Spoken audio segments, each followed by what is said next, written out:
I'm your host, Carolyn Solo, LCSW, EMDR therapist, and mom of 3 daughters. Thank you for joining me.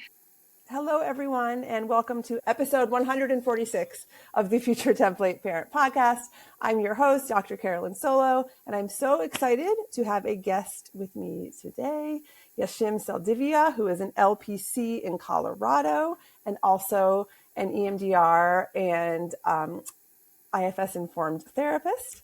And I will read her bio, and then I'm going to get into the conversation. But Yesim, I'm so glad you're here with me today. Thank you so much for coming and being here. Thank you so much for having me. I am just so thrilled to be here. I'm excited to have you. We've been connected on Instagram for a long time, and then we finally made time to chat. Right. And then I said, hey, you should come on the podcast.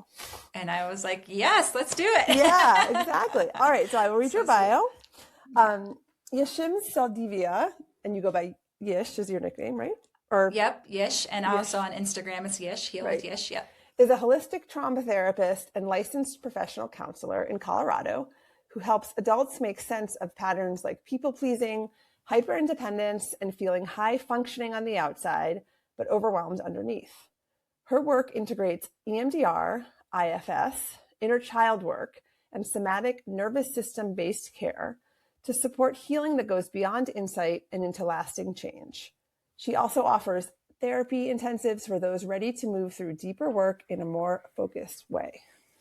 Warm, real, and human, Yesim brings humor and honesty into the room while still making space for the deeper work. She is EMDR certified, a consultant in training and soon to be approved consultant, yay, offering individual and group EMDR consultation to therapists looking to deepen their skills and confidence. In her spare time, she enjoys the outdoors, time with her family and friends, a good book or podcast, and reality TV. Well, welcome and thank you so much for being here. Thank you. It's great to be here. And I'm so excited. There's so many things I would love to chat about, but I think first, what I always love hearing from any guest on the podcast who is a therapist, because sometimes I have non-therapists come for various things, but is how did you get into offering EMDR? I feel like I know you and I have talked about how compared to some of the young whippersnappers on Instagram, we've been around in the therapy world for a while. Yes. We've both been therapists for a long time. Right. And we feel like older sisters sometimes to some of the other ones we see. Total, like little aunties or something, right? Yeah. So when I got trained in EMDR, I was just like a spring chicken, little baby therapist 20 years ago. I'm aging myself, over 20 years ago. It's like 2007, I think. And I had an opportunity at the community mental health center that I was working at. They were allowing us and offering us this opportunity to get trained in EMDR. Wow. So it was new to me. I'd heard about it and very intrigued, got the opportunity, was blown away. It was life-changing for me, that training.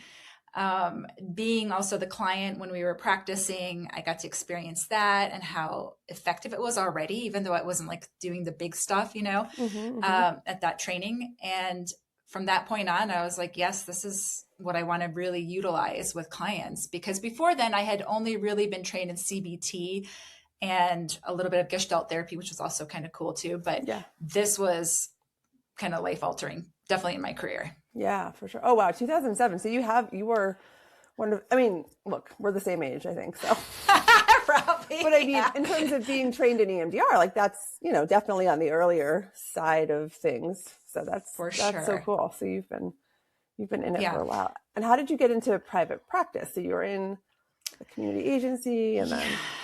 So, back when I was getting out of grad school, everybody kind of was looking for agency jobs, things like that, to kind of get their foot in the door, get that experience. So I did that for a while. And I also then switched it up because it's also, you burn out too in that, even though it was valuable experience at the same time, it was time for a change. So I worked at the EAP center for a while, employee assistance program, that got to work with all different folks and walks of life.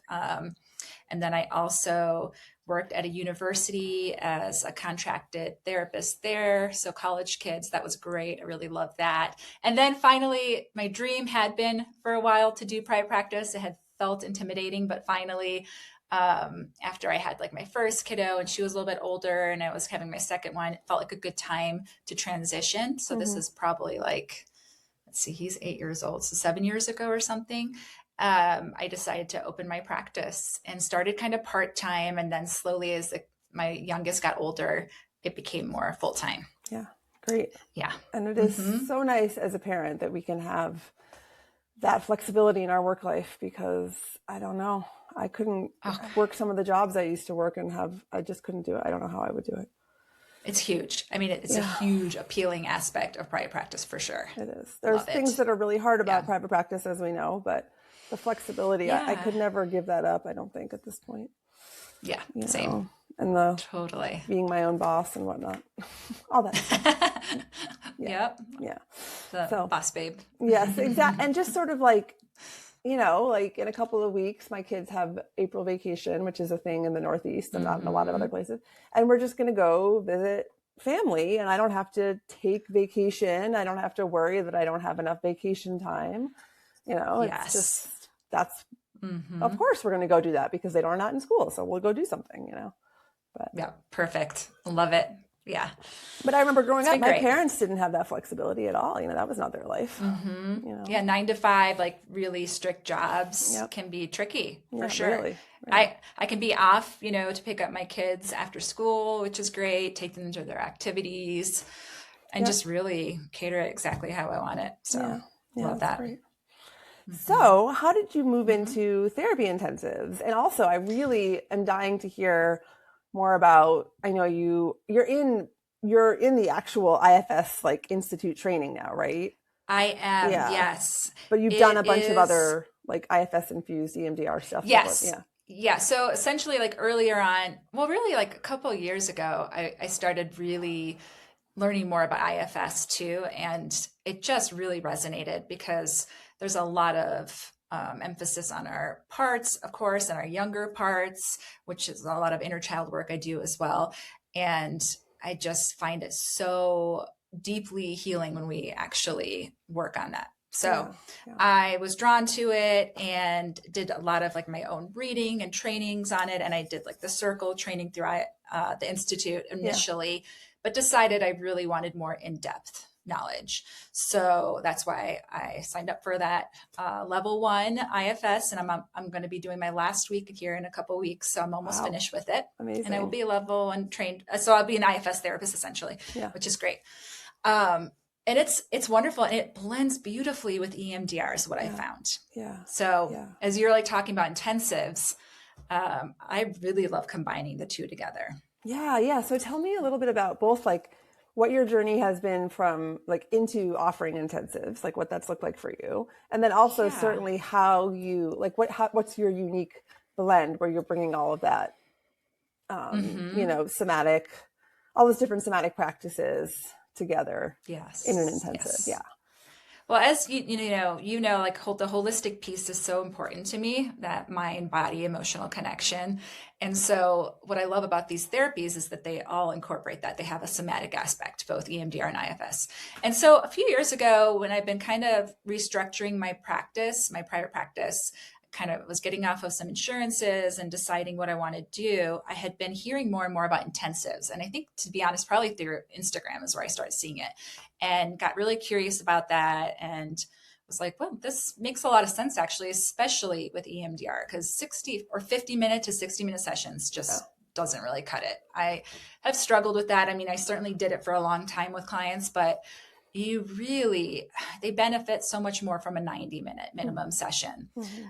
So that just intuitively made so much sense. And I decided when I didn't have the restrictions of the insurance anymore, this is a time to make that transition.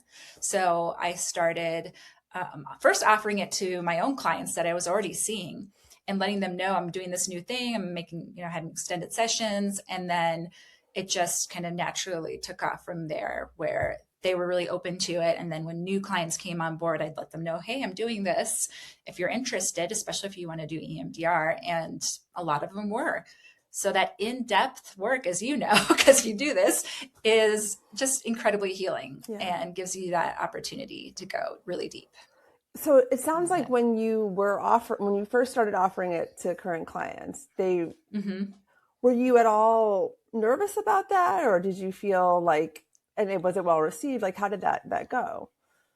Yeah, I was nervous about asking. Well, a little bit. Like a lot of these clients I had a good rapport and relationship with. Yeah, So I was like, it's not the end of the world that they just say, no, I'm not interested. right. So less nervous than maybe telling new people. But it wasn't like I was saying, you have to do this or else we can't see each other. Right, It right, was more right. like, I'm doing this and, we're working on this. It really makes a lot of sense if we had more time Mm-hmm. together to work on it. And then they thought about it and they're just like, yeah, that makes a lot of sense. So they wanted to do it and try it out. I would say the majority were on board to do Mm-hmm. it, Yeah, at least 90-minute, and some were open to 2 hours. yeah. So, Hmm. and what do you mostly do? Is that like in your practice now? What Hmm. does a week kind of look like? Do you do some longer sessions, some 50-minute sessions? Like, how does your week tend to look? Or month, or Yeah, I don't know, whatever. It's kind of hard right. to think I week by mean, week, I guess. yeah, I mean, it's kind of somewhat similar in the sense of the breakdown for me week to week. I would say I don't even know if it's half and half with 50-minute traditional sessions and then my extended, maybe half and half or so that I do the longer sessions. I do still have quite a few people who do either 90-minute or 2-hour sessions. Okay, good. So yeah, I love it. It's been great. It's a And little tricky with the scheduling sometimes, but yeah, try to figure that out, for sure. That is definitely something that I think is a common struggle when people are getting into it, is like, how do I, Hmm. looking at where my schedule is now, how do I even think about having Yeah, multiple hour sessions and still, doing what I need to do? And right. so 90 minutes, 2 hours, is that the length of session, extended session that you tend to do? Yes, I have done 3 hours before. That's the longest I've done, but I do more regularly than 90 in 2 hours. And when you Yeah. did the 3 hour, what was the, I don't know, what's the word I'm looking for? Like, how did that come about that you offered that to someone and then it happened? Well, because I have also been interested in doing more of those intensive packages with people where it's not just extended sessions where we meet once a week, although that can also be pretty effective, that model, but a couple days in a row. And Uh-huh. I've done that only a select few times, but I would like to do that more often in the future. And that's kind of how it came about. Somebody was coming in for a very specific reason, more acute issue, and they wanted to work on it. And so we scheduled it that way for them. Okay. And did like Yeah. a couple. And 3 days in a row. Oh, Yep. nice. And how was that? Yeah. How was that experience? It was really, really wonderful. Yeah. I really enjoyed it. It was initially a little intimidating because I hadn't done it before, but then also when we were actually in it doing it, I felt like it was just so lovely to have the space and time to be with the client in these like deeper, bigger issues that they're trying to work through Yeah. versus feeling rushed or feeling like we're just getting into it and then we have to wrap up kind of thing. So Yeah.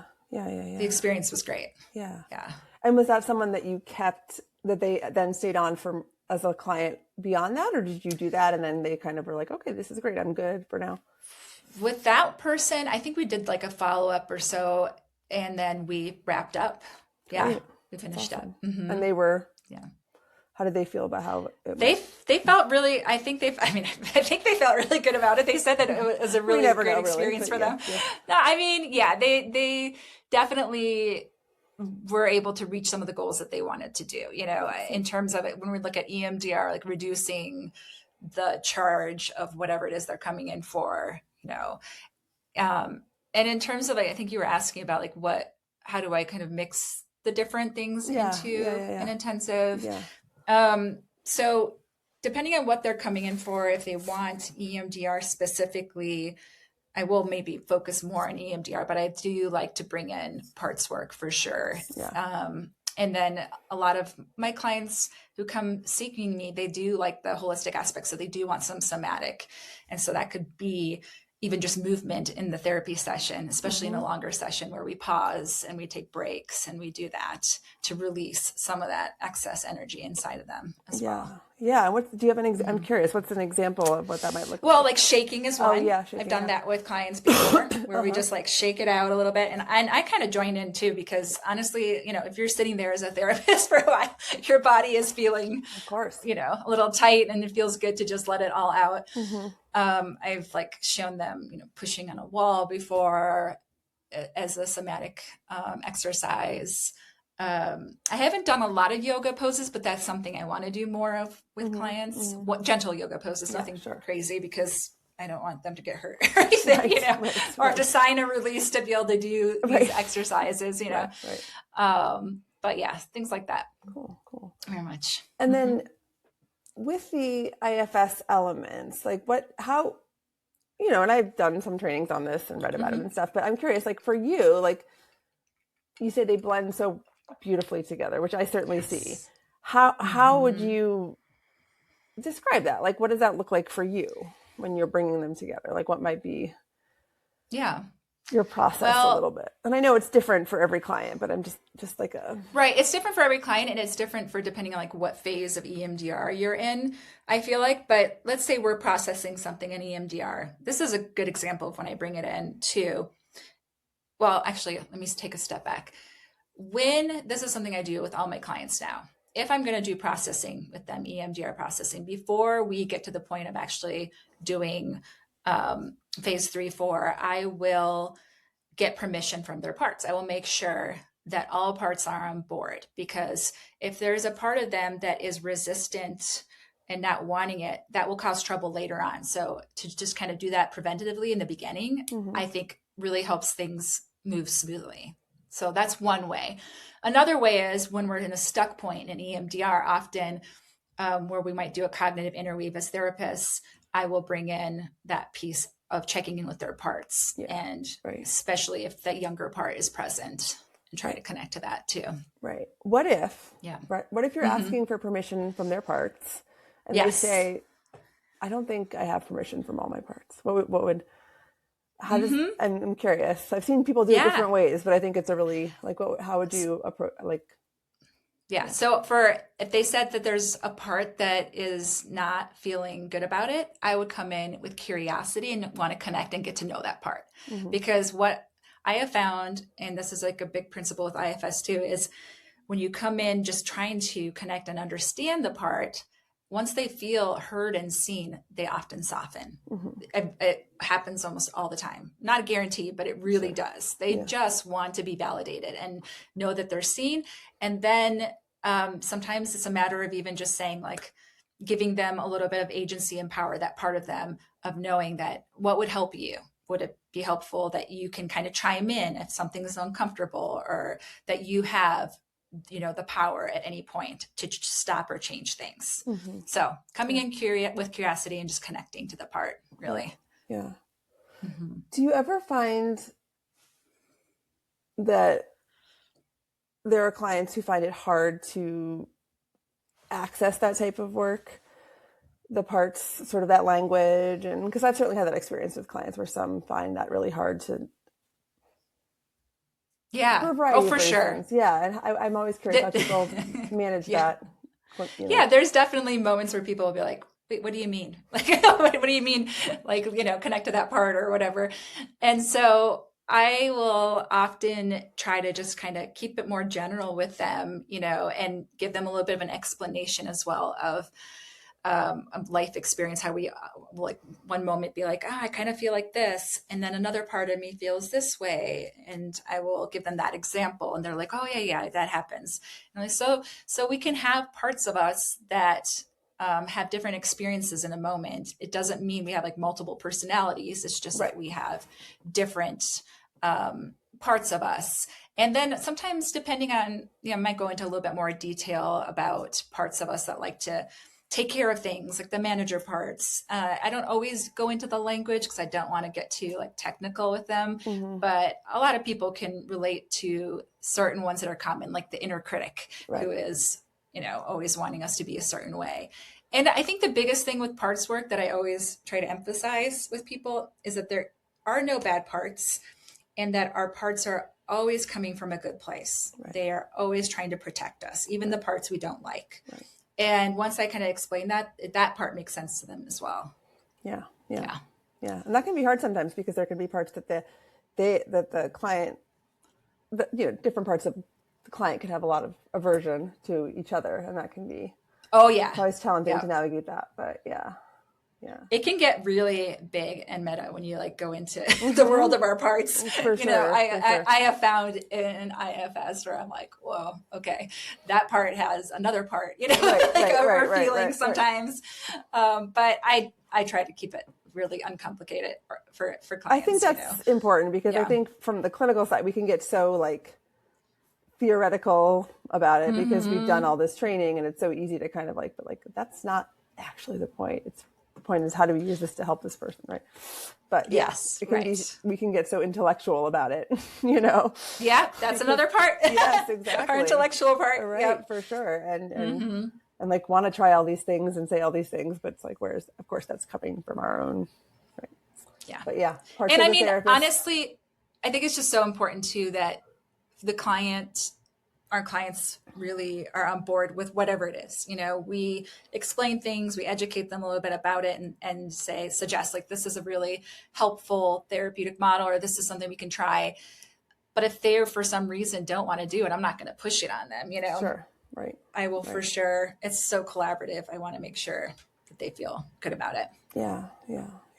But I find that they usually are open to trying things. So sure, right. And they're there, to grow. Right. Mm-hmm. And do you find that the clients you tend to attract are already going to be more inclined towards some like approaches that are less sort of, traditional talk therapy oriented, like in terms of your marketing and do you feel like you attract a certain? Oh, yes. So people absolutely. who are very willing to go there.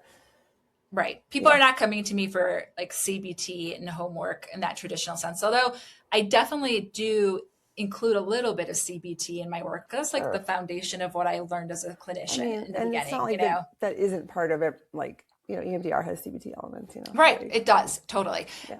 And I mean, I feel like a lot of the therapeutic modalities have commonalities, sure, IFS and EMDR, different language, similar ideas, states, right. Exactly. Yeah. But yeah, they are seeking, generally speaking, a more somatic experience than your traditional talk therapy. And they want more than just insight. You know? Right. And some real change. Yeah. Right. Change. Right. And I think a lot of people come to us saying, I've done a lot of therapy. I have a lot of insights.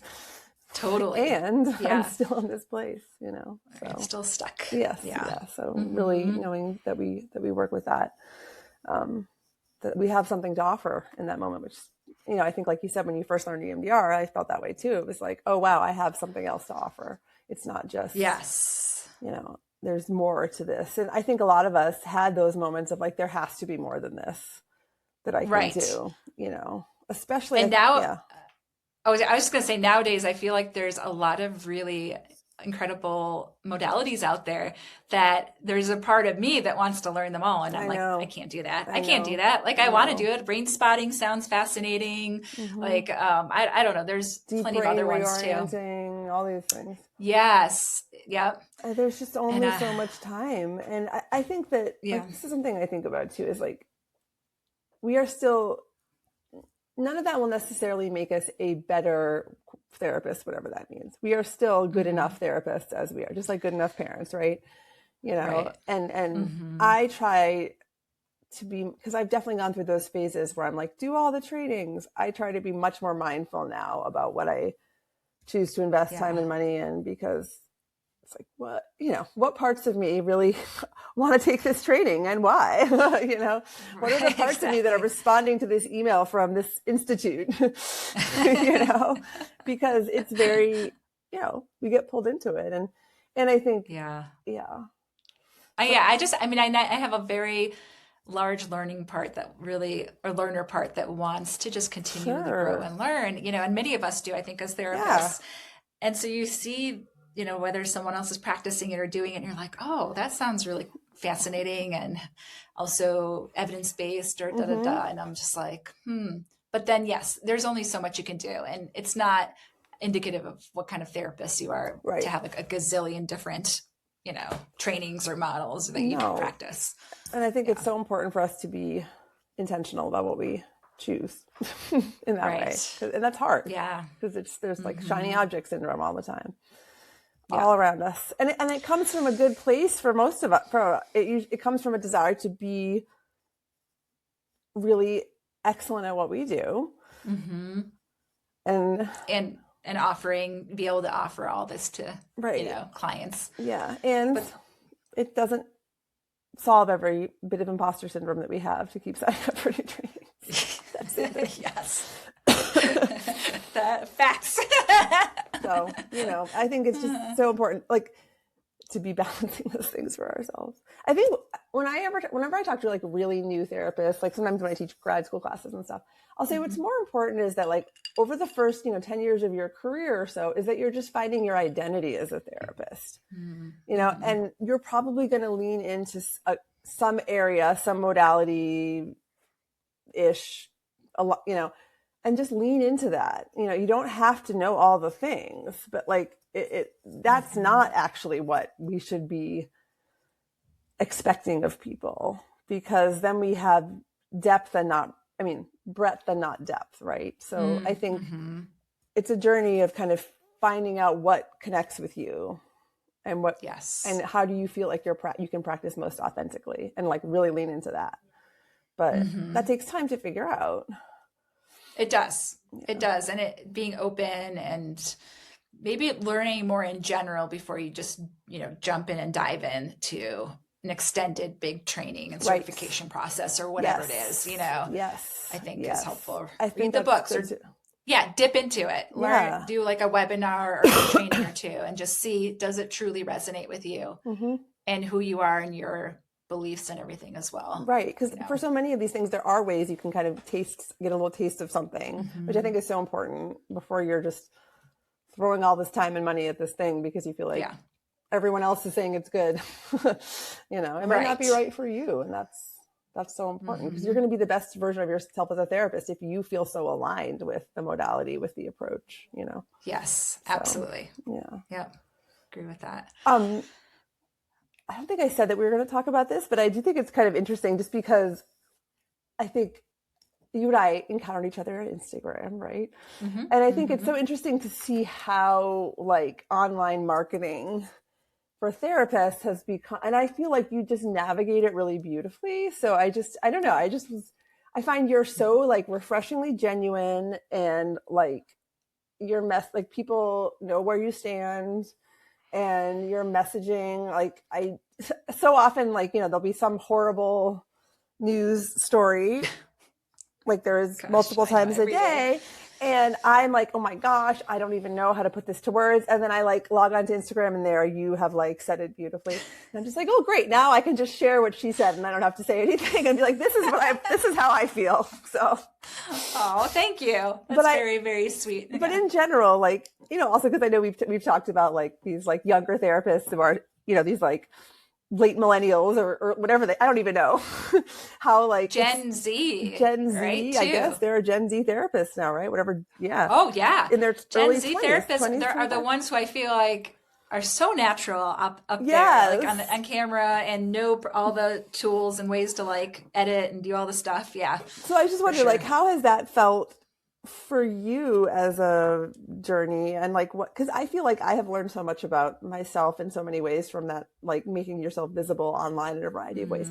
But I was just wondering, like, I'm always curious because we're kind of the same generation. What has that felt like for you, and what have you gained from it? What's felt hard? I don't know. Just curious what your thoughts are. Such a good question. I have had a love-hate relationship with social media. I mean, in general, but also as a professional trying to build a presence on social media too. Yep. It was very scary at first to just put myself out there. And when did you, awkward. When did you start? Would you say like kind of really? It was almost 2 years ago. I want to say like, I think May of 2024 is when I did my first reel. I had seen Kelly McKenna's stuff out there, and that was kind of a way to get my foot in the door a little bit, to practice it and put myself out there. But it was awkward for sure, like seeing yourself on camera and just figuring it out. But the more you do it, the easier it is, Oh, and yeah. the more comfortable it And is, the less and the you less care. you care. Yes, the less you care about like looking Like stupid I'm or sweaty, whatever. like You know. I like haven't taken a shower like half of the time I'm on there. So Oh yeah, like I don't remember if I was like looking at my makeup in the beginning or not, but for sure, like half or more of my reels do not have like any makeup on really, and I'm just like whatever, you know, maybe it just doesn't really matter anymore. And I think people find that refreshing, honestly, and relate to that. The unpolished. Yeah. Right. The filters, I haven't ever really done a reel with a filter. Yeah, I show up as I am, you know, and maybe one day I might decide to curl my hair and it's fine. You know, maybe I do that, but it's not a daily thing. But it has been a process, and there's so much that I feel like I actually do really like about it. I like tapping into the creativity of it. That can be fun. Sometimes it feels like a chore to have to come up with ideas and do it so regularly, but then there are out there options to have, you know, support on reels. Like, again, I'm going to say Kelly McKenna, because I know she has her reels membership, and that's been helpful to me. Me too. But I also just do my own ideas too. It's not just those ones, you know. And I try to show up authentically as myself, really focusing on the areas that matter to me, trauma responses that we have, you know, that perfectionism, hyper independence, all of that. And with that anti-oppressive lens, because all of that really matters to me. And I do believe everything is political. So I am going to show up that way authentically here. I don't bring it into my therapy sessions unless somebody is asking for that or wanting to know. Sure. So it's not something I'm going to put on people. Of course not. But if you're on my social media and that's my page, then yes, I'm going to be straight up honest and direct about that. Yeah. Because it matters. Yeah. And it is going to create safety for people, I think. I mean, that's why I think it's so. Yeah. Yes. It's to know where I stand. Yeah, absolutely. Yeah. I don't understand. Like in this day and age, I want to know about most people I interact with in some way or another. Right. It's important to know. Right. And yeah, I think that the time is past where you try to be neutral and a blank slate, whatever that means. I mean, I don't even know what that means anymore. Exactly. I know.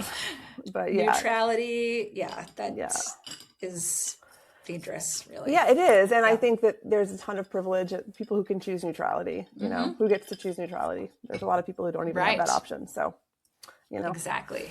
And if you're, so, but I just think you do such a great job of, like holding that space and showing who you are authentically, and it feels so real and approachable and grounded. So I appreciate thank you. That. Yeah. So glad. Yeah. I feel it's nice. We never know, right? Because we just put it out there and but I know. I mean, and then if you like compare, like, you know, you get in your head about, oh, did I get enough views? You know, happen, and you compare yourself to other accounts, which is dangerous. It can be really frustrating. So, and I do occasionally just get messages from other therapists who do say similar things. And that means like the world to me to hear them say, oh, I love your content, or it's so helpful to hear this, blah, blah. And I'm like, oh, wow. Okay.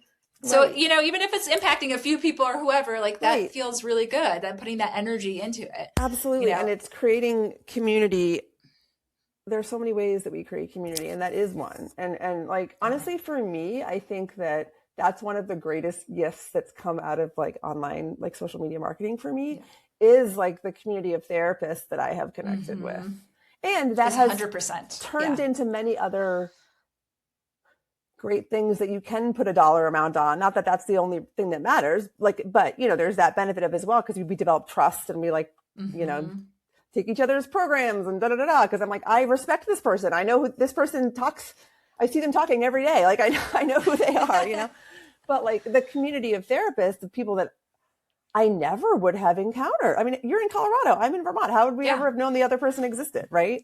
I know. And it's just really kind of lovely. And that's when I get really disillusioned with social media, which I go through my phases of it. Totally. I do kind of remind myself of like, okay, you know, someone said something mean to me today on something I posted. That's actually not why I'm doing this. Like, it doesn't matter. Like that, or like, I just have seen so many horrifying things today that I can't you know, like whatever it is. There's so many things about it, or like blah, blah, blah, you know. But I try to be grounded in the fact that there's like authentic human connections that I feel are real. And that has that has been incredibly valuable. It has led to all sorts of cool things. Yeah. That's been my number one. Yeah. My favorite thing about it has been connecting with other therapists and other people in the community who we support each other. Like, you know, it feels like we're cheerleaders for one another. Totally. And we'll support each other's programs or whatever that they're offering. And also referrals, you know, again, it's a small world through social media, but we're all across the country or world. And so I can be like, oh, you're moving to blah, blah, blah, or you need a therapist here. Absolutely. Like, I know someone there who's amazing, you know? Yeah, totally. So that's 100%. Been great too. And, it escaped me what I was about to say. Happens to me too. Oh, right. I did remember. I just wanted to transition into, speaking of like things that we connect with people on social media around, you are a CIT now, a consultant in training. And I know that, like, for example, you worked with Carly, right? EMDR with Carly. And that I'm sure she's amazing. She's so awesome. I'm sure you found her through social media, right? Yes, I totally and like, did. so that's just a perfect thing. And like, it's not just that you've gotten to work with her, but I would imagine, I don't know, but I would imagine you've gotten connected to this other community of therapists that she kind of has brought together. And like, how wonderful is that? And then, you know, I just think that things like that have made it worthwhile for me, you know, like making this very isolating profession that we're in. Feel a lot more connected. And because, oh my gosh, it is, I just went out and took a walk before we got on here, which is wonderful anyway, but because like, I was like, I've been in my office all day. I need to just like get out of these four walls because it can feel so confined at times. But and isolating. You're right. Like private practice can feel isolating if you're not in like a group practice. Right. And but I feel like, well, I also have a lot of therapist friends in my town that I connect with who are my friends who just happen to be therapists, but I don't feel that really that much between IG specifically and all the community we built there. I feel like I have that connection, support of therapists, and then my therapist friends here. And I'm like, I'm fine having my own practice. That's great. You know, that's really great. Yeah. I do think something else that has been really helpful for me, like in terms of the intensives and all that stuff, is like connecting with therapists who, you know, are private pay and who are open to having those hard conversations about what does it mean to be a private pay therapist? What does it mean to charge a really high fee for something like an intensive? Like it can feel, you know, when you feel like there's no one else that you know that's doing that, and all these people you went to grad school with or whatever on your listserv that you're on are mad about it. You know, it's really hard. But we have this community of people who are like, no, it's not just okay. It's good that you're doing this, you know, and we are all supporting each other in that. And we all know that all of us are giving back in so many ways that are unseen. Yeah. And I mean, even the content we build and put out there for free, we don't get paid for that. Yeah. Right. That's free education to some level. Right. And and a lot of us have sliding fee scales, and you know, or do like offering a free something guide, and all that goes unseen, but it's easy to get caught up in the like, oh, you know, if you have no one around you who's doing something similar, you can those voices can get loud. So I think that's another really beneficial thing. Yes. And totally. I mean, and this is not to try to put anything in your head or whatever, but like, you know, with being a CIT, and because, you know, I think you do such a beautiful job of like making it clear where you stand, where your values are, what is important to you as a therapist and as a human, I could imagine that being something that would be really attractive to like consultees. And so I know you've used Instagram somewhat as a marketing tool for consultation, right? And for groups, EMDR consultation groups, yep. And you're still... That's something you're going to continue to do, I assume, yes, right? I'm going to continue to offer that. Yeah. Awesome. Because there's such a need.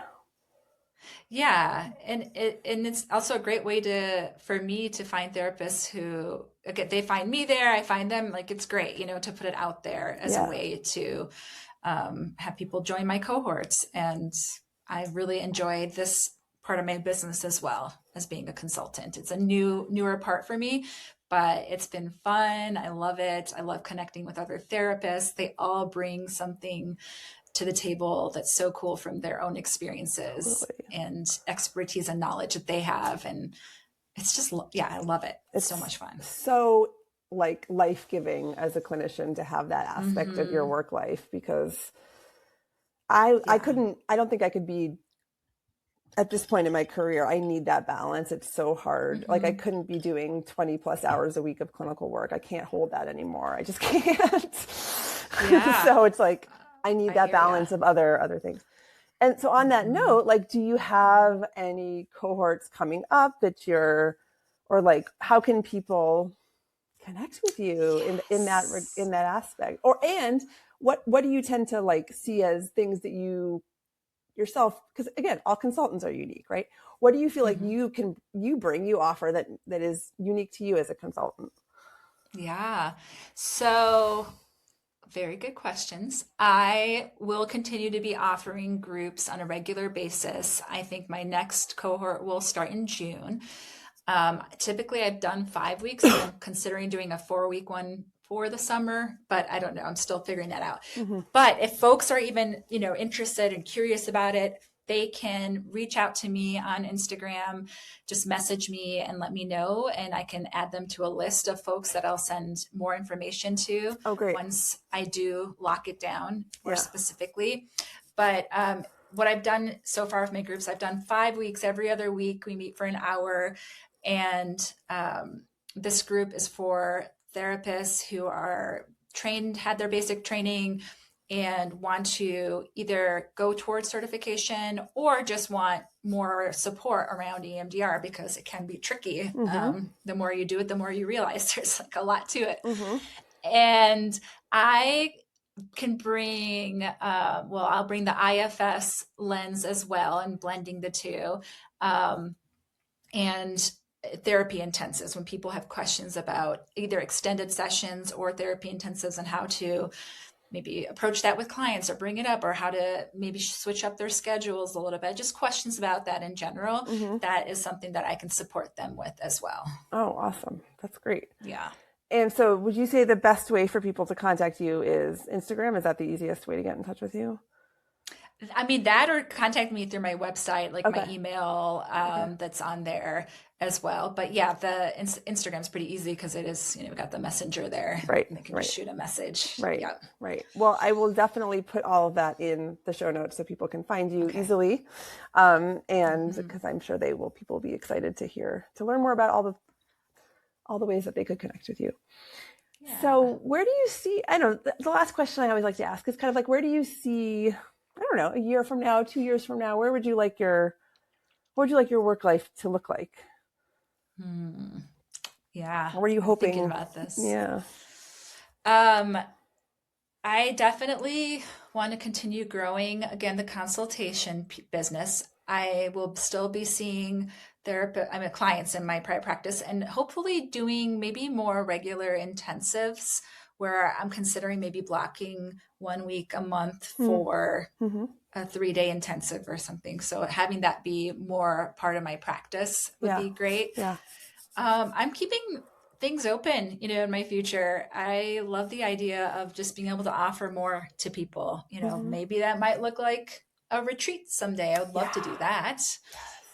Maybe it's like a course or something. I don't know, but I for sure want to do more of my consultation business with some intensives and regular therapy in there. But that will be, a balance between the two when I do it, and then open the door for other opportunities as well. I'm sure they will come. And I think that's another cool thing that's so great about Instagram is I feel like I get to see what lots of other people are doing, and I get ideas and it's inspiring. And I find it very collaborative. Like, I don't know, I find that therapists I've connected with on Instagram, there's not like this competitiveness. It doesn't really, I've had a couple interactions like that, but for the most part, everyone's just like, that's so great that you're doing that. Like, that's kind of the vibe. which is so Yes, wonderful. Like that's that cheerleading that I'm talking about. I yeah, really get a sense that most folks out there, therapists, are really rooting for each other. We want to see the other person succeed and do well. And yeah, I love that piece. That's that community. I do too. Mhm. So I think that like when more of us are doing well, more of us do well. That's what I have seen, Yes. and I really believe that to be true. I agree. It's easy to get that like scarcity mindset, but like I've really found the opposite to be true, and I'm not just saying that lightly. I think that if we all just see all of us as like we are working together on this, it just leads to better things for everyone. It's not like some people are going to make it and the rest are going to wither away Yes. or whatever. I don't know. I used to feel that way earlier on when I was more nervous about, will this actually happen? But now I'm like, you know what?